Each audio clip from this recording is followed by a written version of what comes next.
Hey, what's up everyone, and welcome back to another video of Don's Lawns.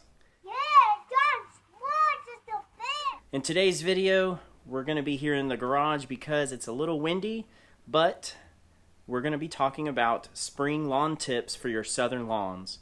Your southern lawns are those lawns like Bermuda and St. Augustine that most of the Gulf Coast, Florida, those southern states have.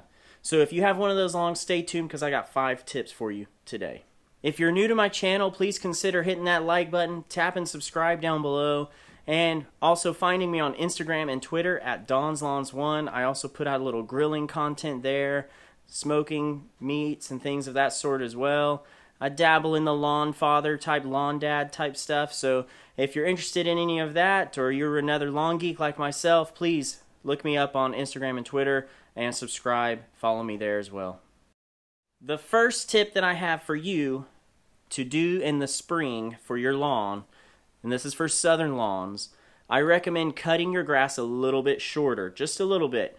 Now, if you have St. Augustine and you normally cut it at max height during the summer like I do, 4 inches during the summer, I'll go ahead and cut it down to maybe 2.5, 3 inches in the spring to kind of clean up all the winter debris and winter death and all those frosty tips. The St. Augustine will turn kind of purple when it gets a frost. So I'll go ahead and cut all of that off, clean it up, and cut lower at the beginning of spring and gradually increase my height through the year. And if you have Bermuda, like I also have in my backyard, I have the little putting area, I'm going to dethatch that and scalp it in the spring and then start everything else, my whole program for the whole year. But always, I recommend lowering your height of cut just a little bit to clean up the tips, clean up the edges, give it a nice spring cleanup before the season picks up. Tip number 2 for your southern lawns. It's not really lawn related, but it is. You want to trim your trees and trim your bushes before the spring flush of growth. Now, some people may recommend trimming them in the fall, but then you're left with ugly bushes and ugly trees all winter because they're not really growing. So you want to trim them in spring before the big first push of growth, and then they're going to grow all summer long and fill back in and look great by the time 4th of July comes around, right? That's our goal. You want to have a nice looking lawn for 4th of July. Well, trim your bushes and trim your trees now in the spring before the big flush of growth.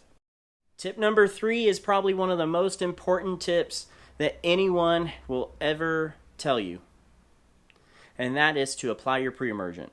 Some people believe in it, some people don't. I recommend applying it though. So in the spring you want to apply that pre-emergent before your soil temps reach 70 degrees, but really there's no cutoff window. As long as your ground isn't frozen or isn't going to freeze in the next 3 to 4 weeks, then go ahead and apply your pre-emergent. You want to follow the bag rate or the rate on the bottle and make sure that you're getting into a habit of doing this annually, biannually, because if you apply that in the spring, you're protecting yourself from crabgrass and summer weeds, and then when you apply it in the fall, you're protecting yourself from winter weeds like clover and some of those other nasty weeds that you see in yards all over Corpus Christi. There's 2 main types that you can apply, or most people apply, and that's prodiamine, and the other one is dithiopyr.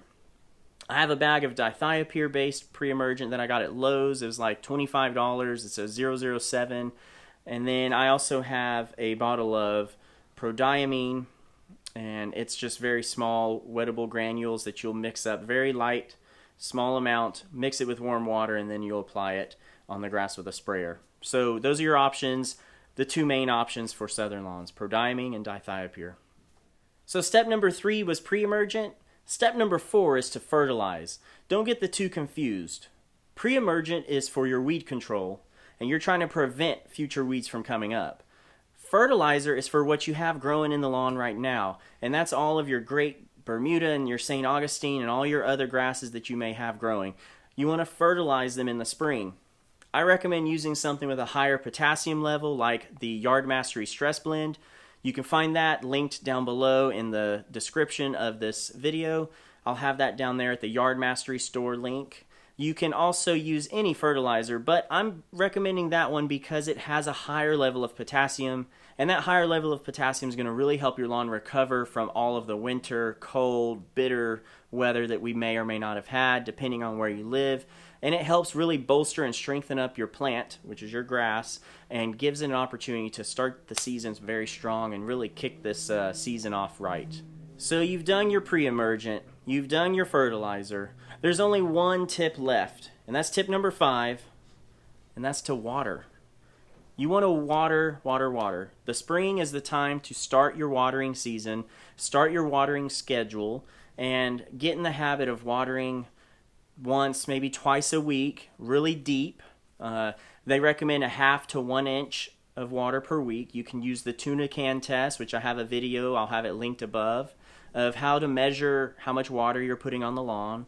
And then you can also just continue doing that and stay on schedule, monitor your soil, monitor your lawn, and make sure that you're getting enough water for the lawn to grow vigorously and healthy. If you're not watering enough, then the lawn's going to be weak. If you're watering too much, you're going to end up probably getting some fungus. So you want to find that happy middle ground and water just the right amount with what you've got going on with your season.